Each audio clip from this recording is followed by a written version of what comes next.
Zach Ellis, and welcome to my journey. I don't know where I'm going or how I'm going to get there, but I'm going to be tearing shit up every step of the way, along with a few friends, of course. Honestly, I don't know what I'm doing. I'll be building, modifying, repairing, fabricating, and racing every chance I get. Terrifying. But if you enjoyed this content, don't forget to smash the subscribe button, and of course, enjoy the video. What's up, guys? Welcome back to the channel. Today we are headed to the garage. I'm going to pick up the E30. I'm going to bring it home.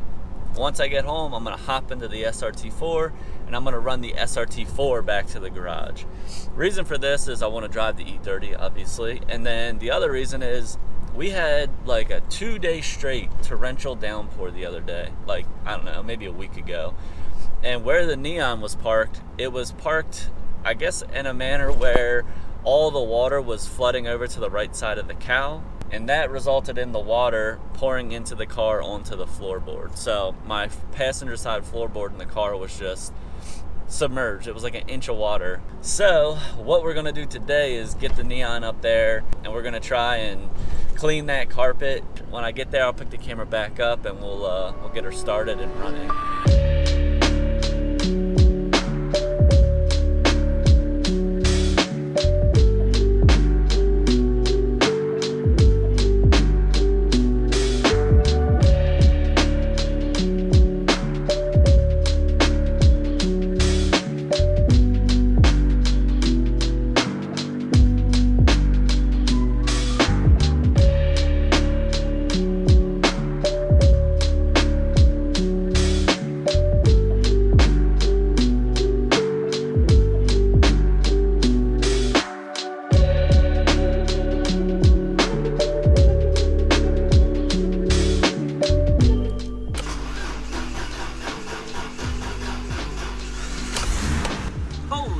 We got her started.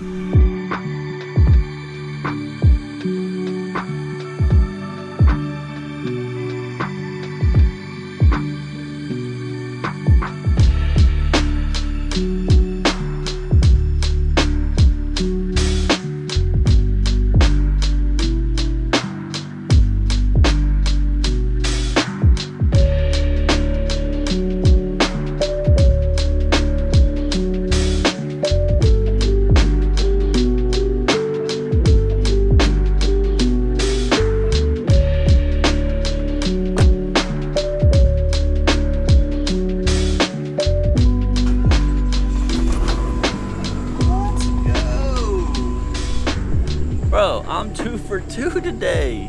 I'm feeling so lucky. All right, I'm gonna let this thing warm up for a little bit and then we'll head back to the garage.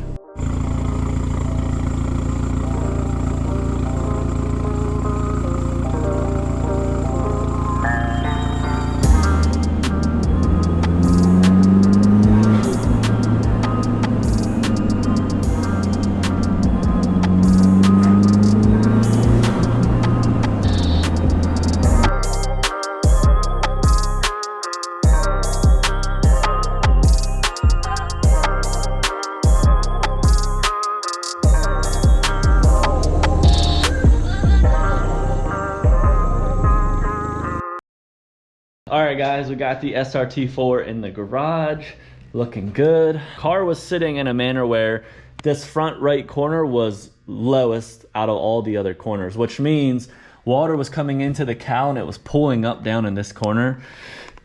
That resulted in the floor of this car flooding. So when I was looking in the floor here, the water, so there's like a, I don't know, a quarter-inch gap right here.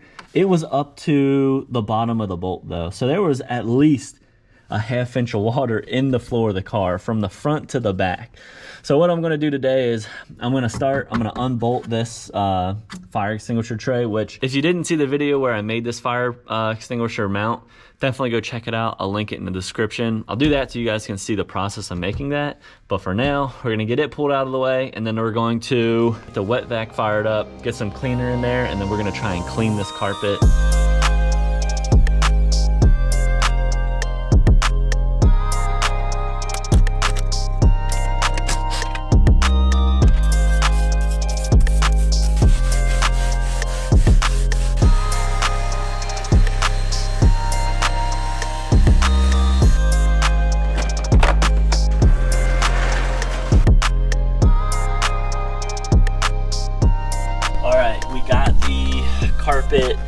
soaped it down, I scrubbed it, I vacuumed it, I watered it down a few times and make sure I extracted all of the soap residue and as much of the dirt as possible, which I don't know if you saw when I dumped the water out. It was pretty much black.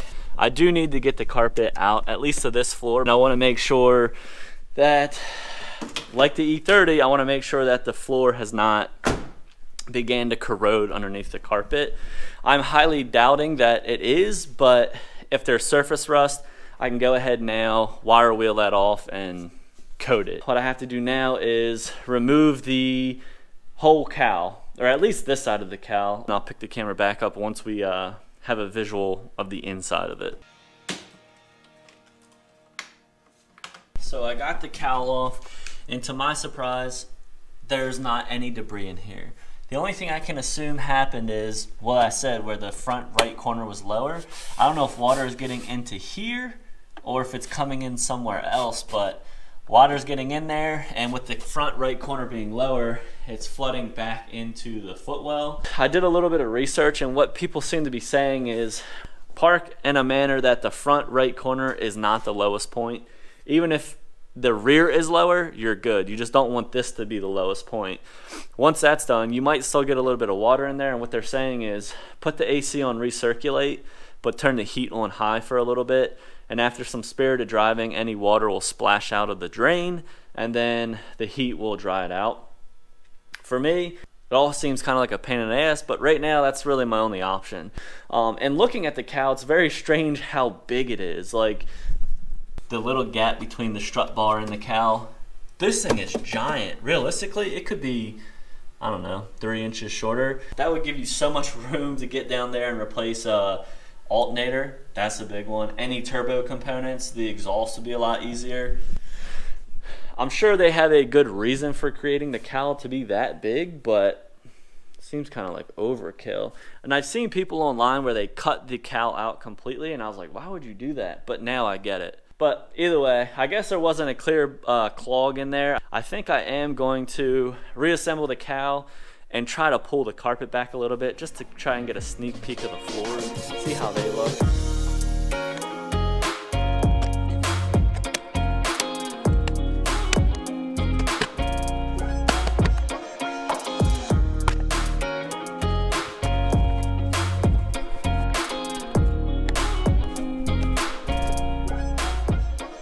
See, I got a little rig going on here.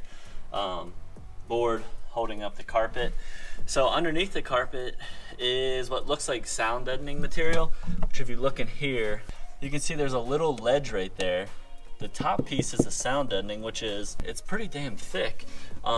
It's solid. It doesn't look like it's a coarse material, but it's really hard to tell.